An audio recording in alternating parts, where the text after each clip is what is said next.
All right, and now we have number 8, which is a very menacing problem. It probably looks very scary, but it is exactly in doing things we fear that we grow the most. So let me erase that. I was brainstorming a little bit because even for me it was like, damn, what do I have to do? But let's go piece by piece. We have this fancy diagram that shows a map containing a long winding road, okay, a long winding road passing a lake. The shape of the road can be modeled by the function block, which is actually what is happening in this whole thing over here. Okay, so all of this is the road, and yeah. The local hospital is located at point H conveniently, which has the coordinates negative 2, comma 16. So you always want to make sure that what they give you is in your diagram, or if not, you put it. So that negative 2, comma 16 is right over here. All right. And to save time during emergencies, the local community is planning the construction of a bridge over the lake. That is a wonderful idea.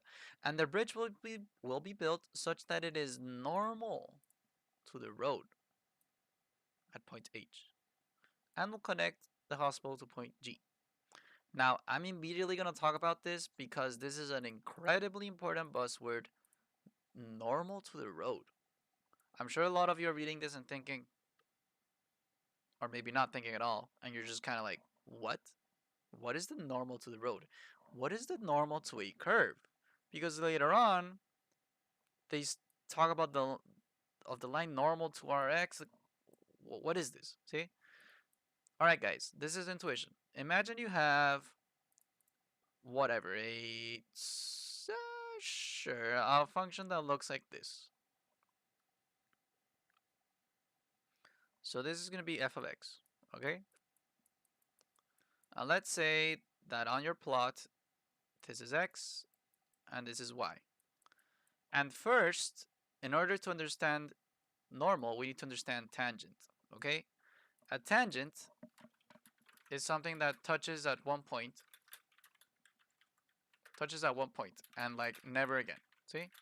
Now, depending on your graph, it might touch again, but essentially a tangent is that it touches the line at one point. Okay, that's the main idea. It touches only at one point. So for example, let's say that I have a tangent at, I don't know, tangent at x equals 5. Okay, so in this graph, again, I'm just making up the numbers, but so we understand the idea at x equals 5, maybe it's like, I don't know, right here. Okay, so here you have an x of 5, all right? And so a tangent to the curve f of x at x equals 5 would be right here.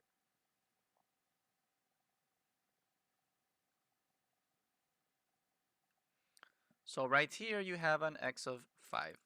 All right, so right there, it's going to pass through my line. And here is the tangent. All right.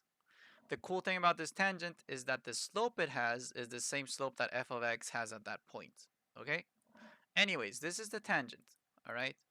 If you want to talk about the normal, it's related to the tangent because the normal is actually perpendicular to the tangent. So the normal, and this is something you should be writing down. So the normal is perpendicular at that point. All right. So if, for example, the tangent has a slope of, I don't know, a slope of 2, that means that the normal in this case is going to have a slope of negative 1/2. Okay. How did this guy on YouTube just do that? He just did it because for perpendicular slopes, okay, slopes that are perpendicular to each other, perpendicular slopes, you're going to have that the first one times the second one equals negative 1. All right. But more intuitively, you can say that the first one is going to equal the second one flipped and times a negative. And so the first slope is going to be the second one flipped times a negative. So if you ever want to find the perpendicular slope, you're first going to flip it and then multiply by negative 1. Okay? So those are the two steps you have to do to find perpendicular slopes. So for example, if you have a slope of 2, first you flip it, then you multiply by a negative. There's your slope. So if this is my m1, this is my m2. Just to make another example, if my slope of the first one is negative 3 over 4, well, first you're going to flip it, you keep the negative, and then you multiply it by negative 1, so it would be negative times negative, 4 over 3. That means you end up with positive 4 over 3. So if Your m1 is negative 3 to the 4, and you know it's perpendicular. The slope that's perpendicular is 4 over 3, okay? So for finding perpendicular slopes, you flip it and you multiply by negative 1. This is important because the normal is whatever is perpendicular at that point, okay? So usually we think about it as finding the tangent and then finding the normal. But if they ask for just the normal, what you have to do is find the slope at that point, okay? And that can help you build the line, all right? Anyways, enough blah blah. Let's jump into the exercise. And so for part A, they ask something quite special, okay? They ask us to use our graphing calculator to find the value of r blah parentheses negative 2. Now let's understand what blah means, all right? So this blah is saying derivative.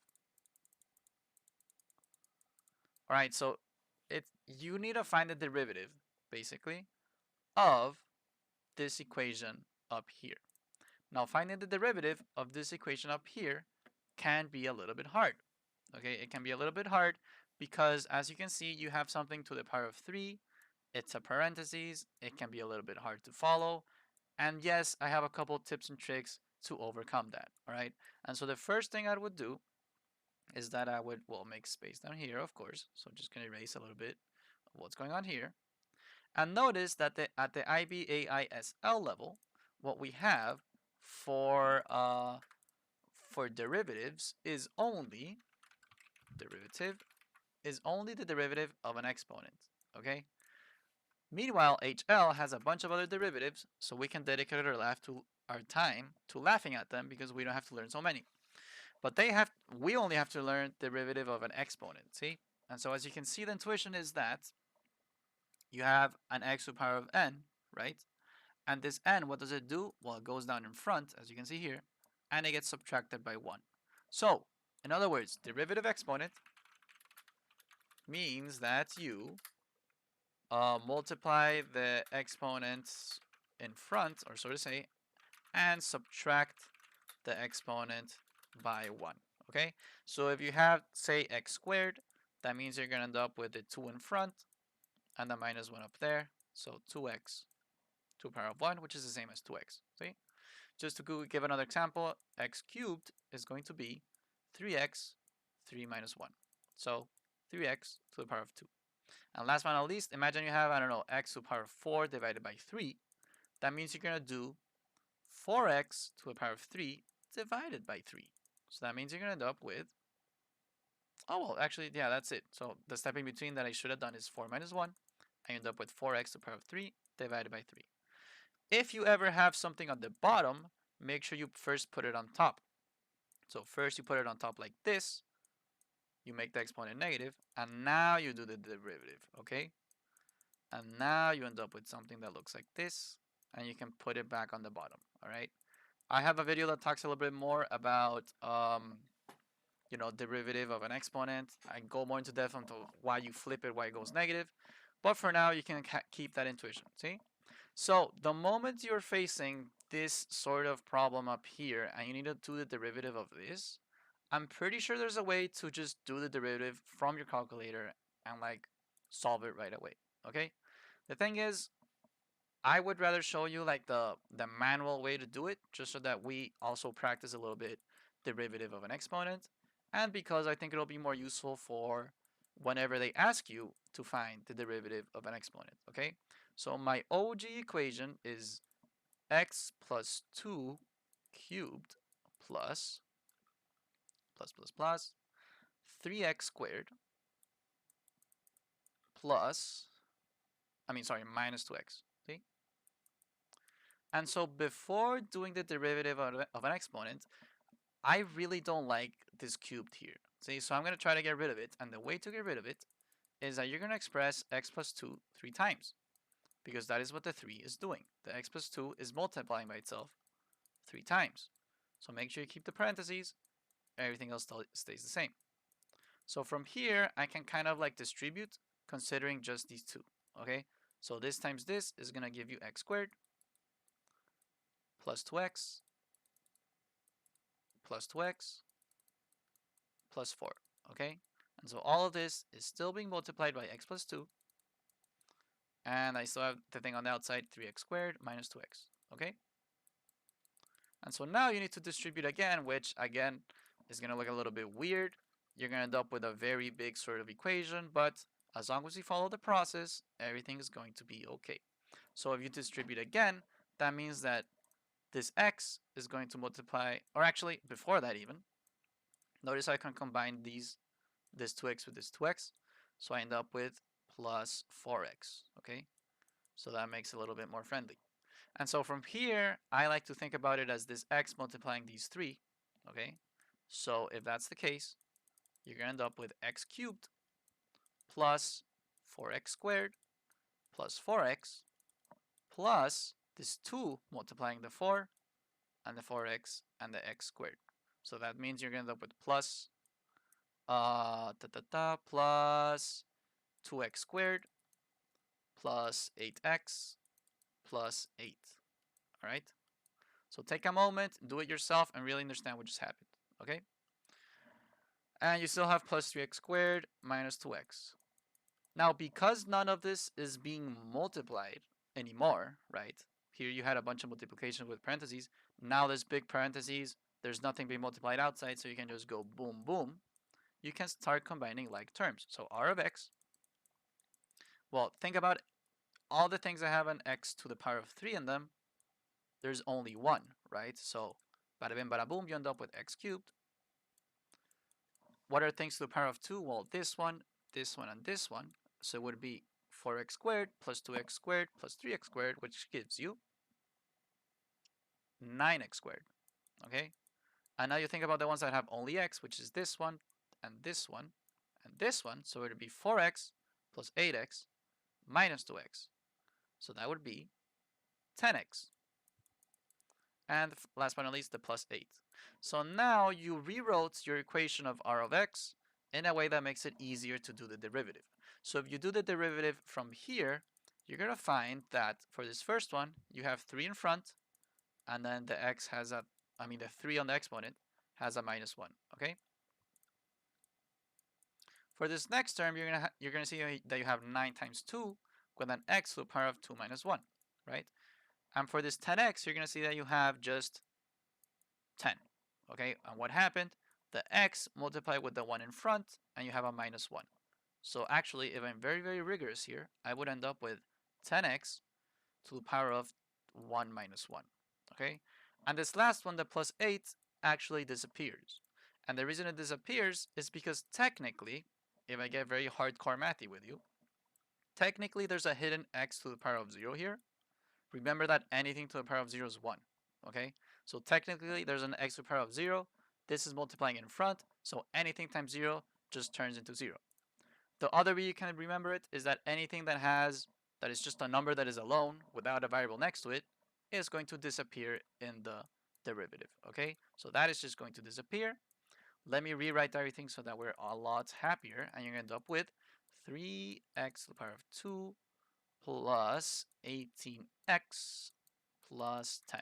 Okay, so this is the derivative that I had to do. A couple steps happened beforehand, but I think it's good practice. I would rather show it to you this way. And so now you need to find the value of the derivative, right? When x is negative 2, okay? So if I go ahead and plug in negative 2 here, that means I'm going to end up with 3 times negative 2 squared plus 18 times negative 2 plus 10. So that means over here, if you plug this into your calculator, or actually you don't even need to put it into your calculator, you can end up with 3 times 4 plus 18 times negative 2, which gives me negative 36, if I'm not mistaken.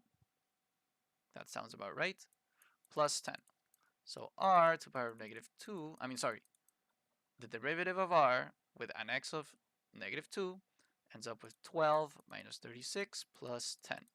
So that means you're going to end up with, let me make a little bit more space because I write a little bit big. So it's going to be 22 minus 36. And now it's very obvious that it's negative 14. Okay?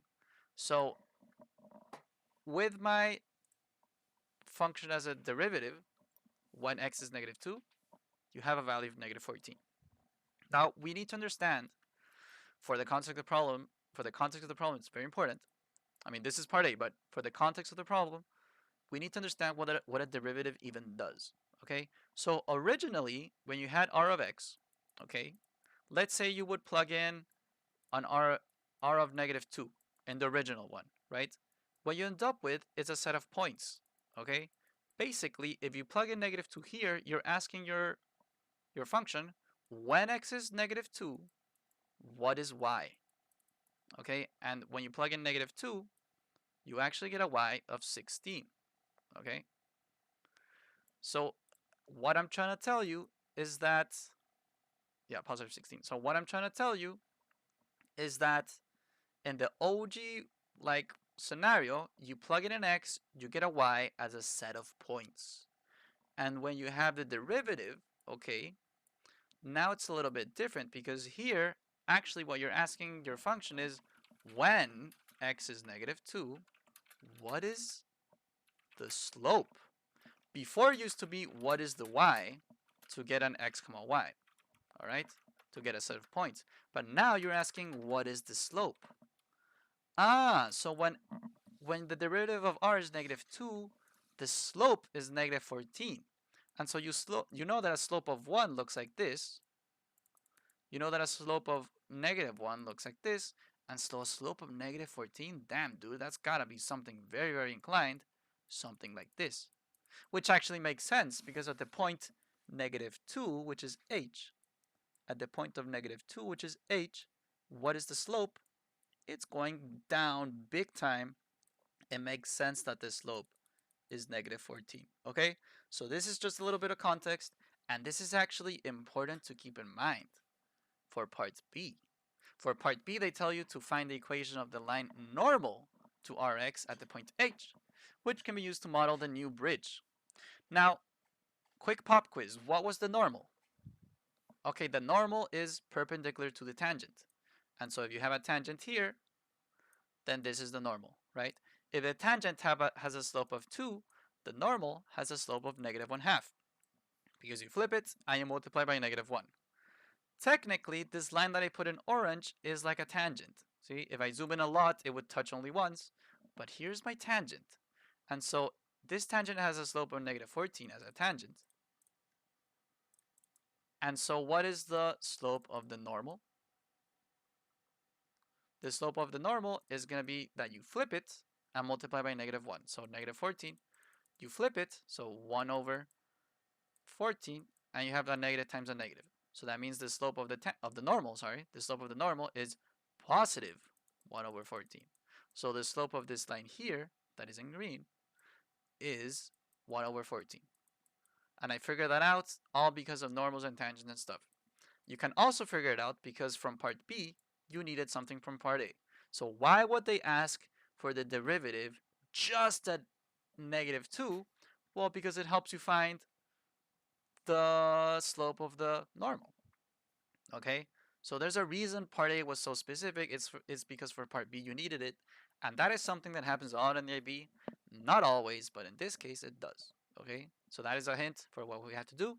This is a slope that can help me find the line to the normal. Okay, and from here you need to use an equation of a line. Okay, because a normal is a straight line, and there's a lot of equations of a line that you can use.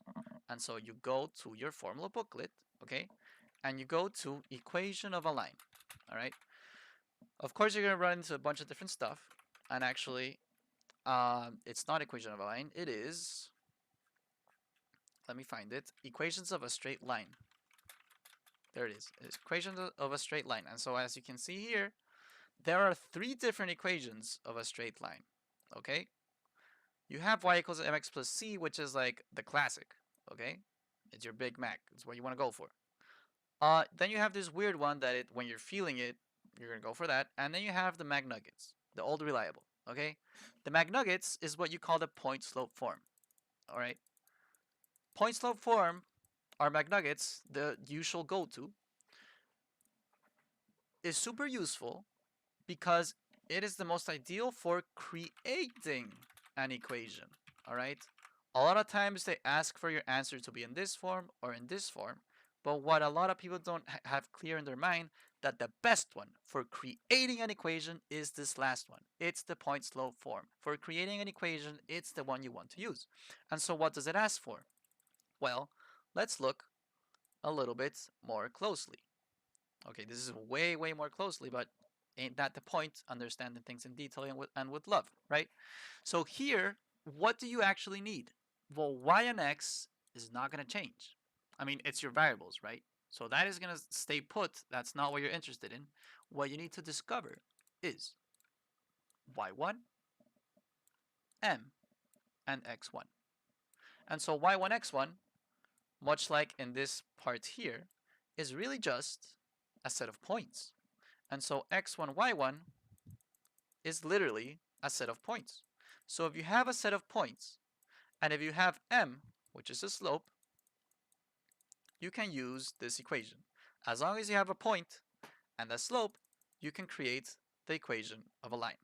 So we go back to our fancy test, and we say, okay, so this guy on YouTube told me that for creating an equation, you gotta do the McNuggets. It's y minus y1 equals slope times x minus x1, all right? So what is a point you can use for the green line? Well, you know it's gotta touch the hospital, so a point you can use is negative 2, 16. And you know that it is the normal at point h. And you know that the derivative at point h gave you negative 14. And so the normal of that, as I mentioned earlier, is positive 1 over 14.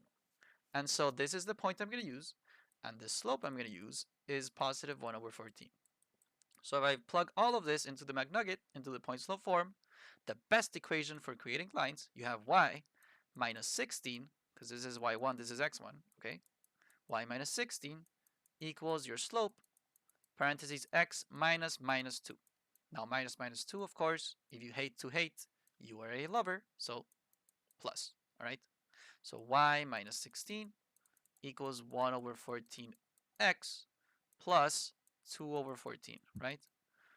So now you can do plus 16 to get y alone, and boom, with this, you reached the Big Mac. Okay, this one is the one you usually want to reach just because it's much easier to sort of like interpret. Strictly speaking, for the answer key, you can just leave it as the McNugget. But for us to understand that better, we're gonna leave it in this last form, the Big Mac.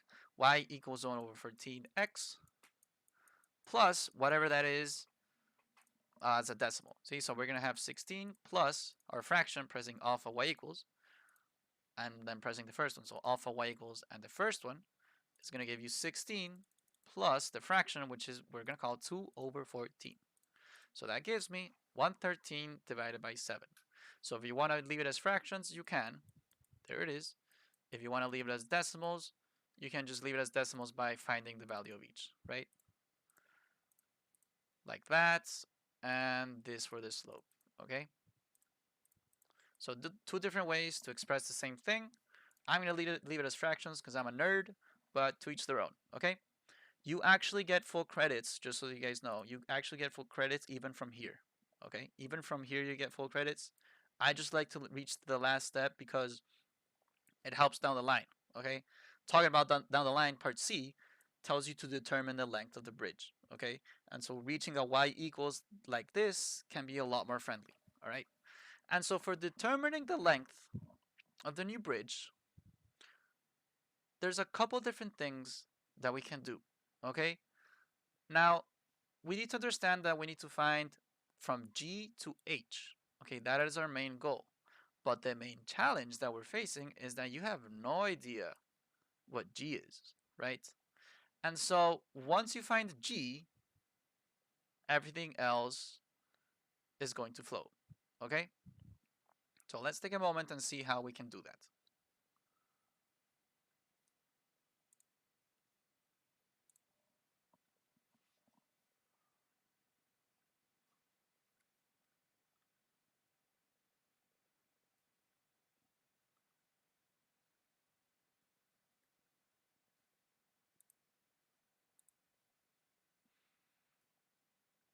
All right, so what I think is the ideal to do this, okay, is that because you're going to find point G, technically you want to find the intersect of your green line, which is the normal to the curve from part B, and the OG, which is the road, okay? So if you equal the road to your equation, you're going to find where it intersects, okay?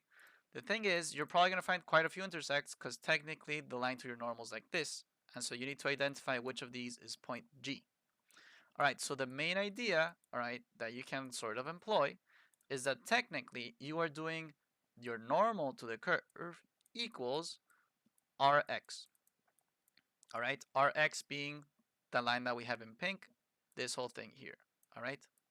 Now, of course, if you do that by hand, you end up with something that looks like this: x plus 2 cubed plus 3x squared minus 2x equals the normal to the curve, which we said was x divided by 14 plus 113 divided by 7.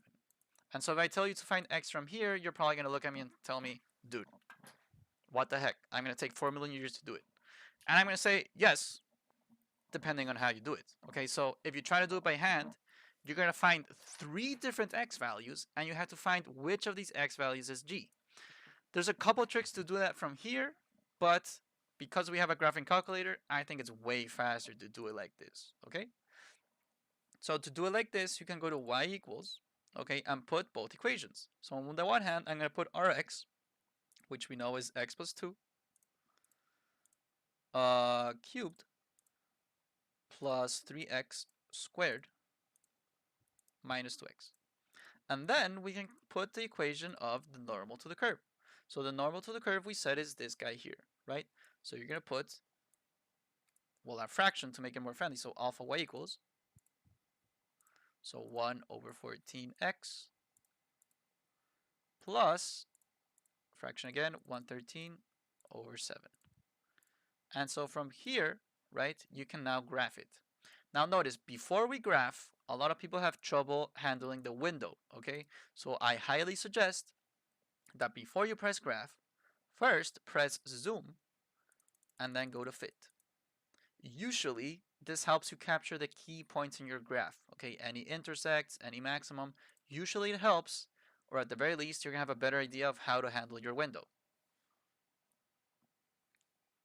And so there is clearly like the road, and down there, as you see, was the line, okay?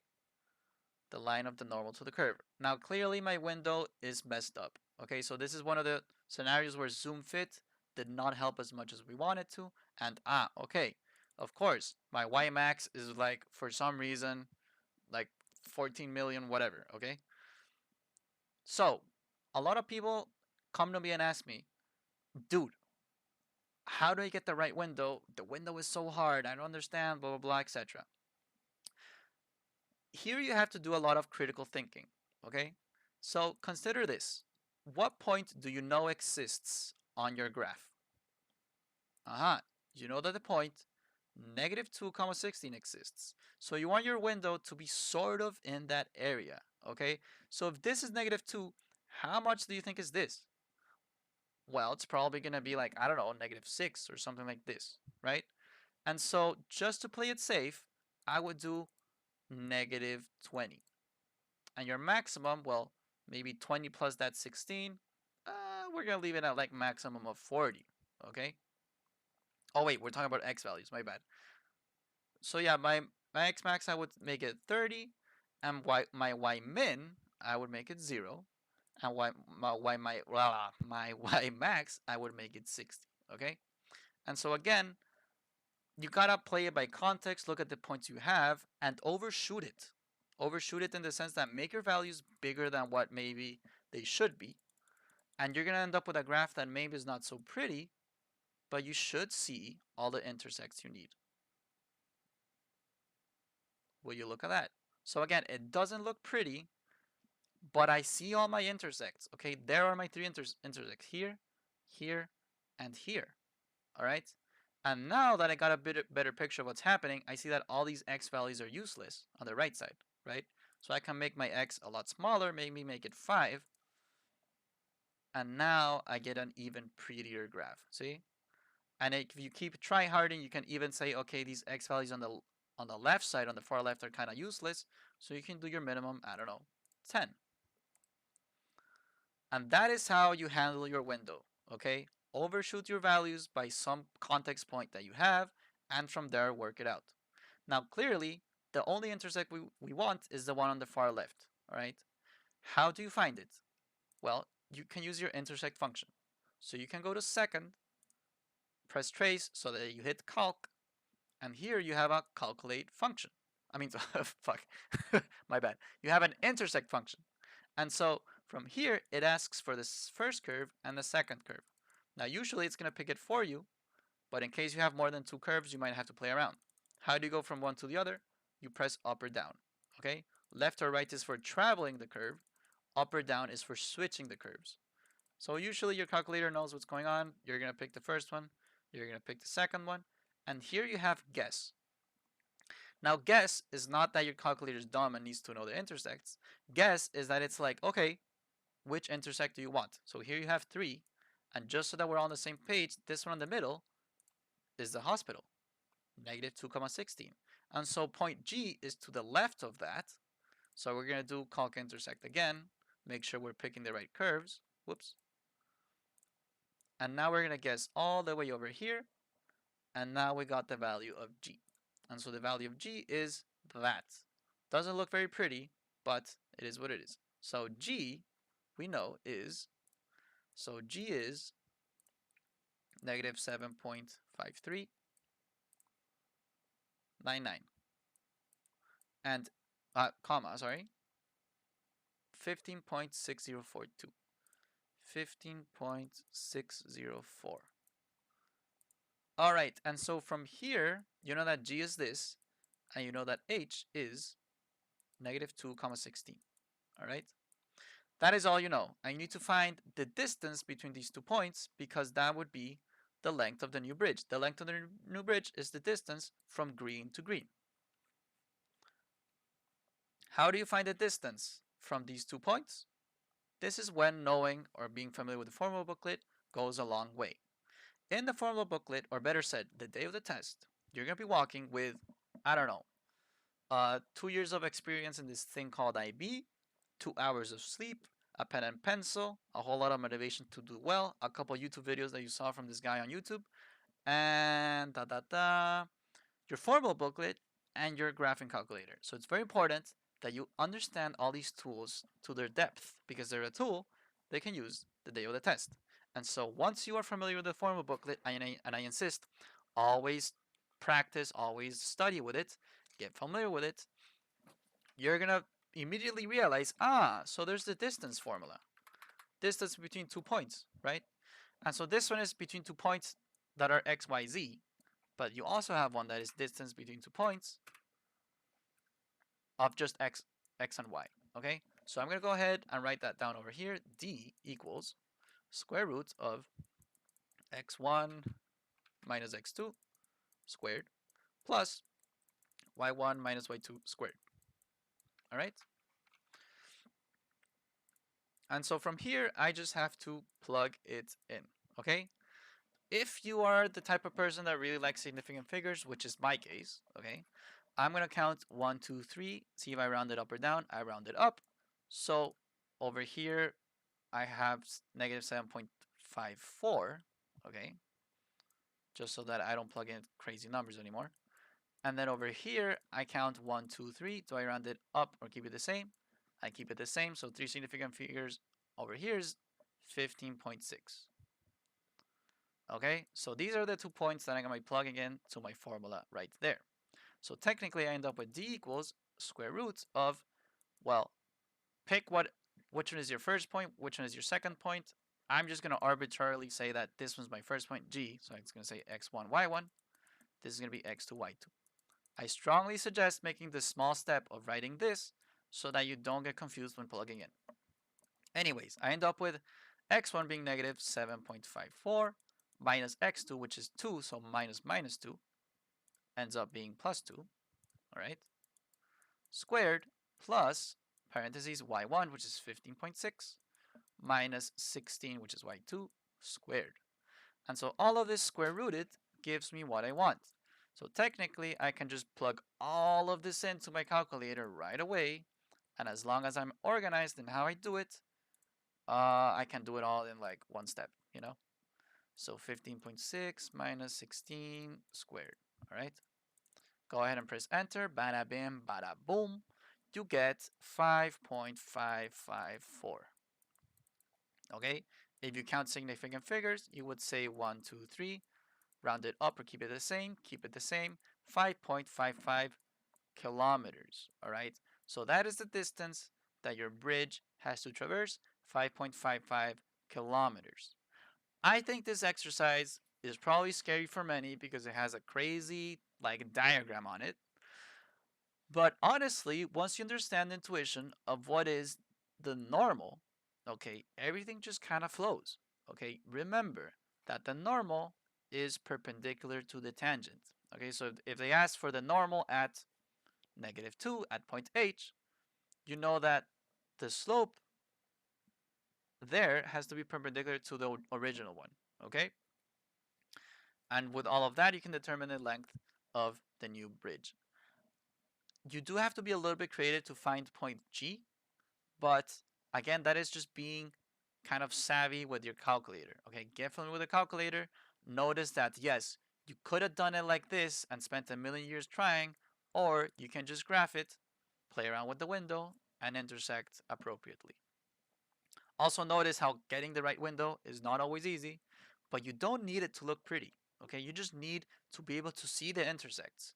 In fact, back when I had a larger window, this was already good enough for finding the intercepts. See, I just want to show you guys, back when my window perhaps wasn't so pretty, I could still see all the intersects. And even from here, I can do calc intersect, all right?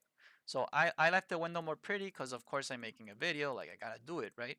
But for you, really this is good enough. And so you do guess over here and you're gonna get what you need, all right?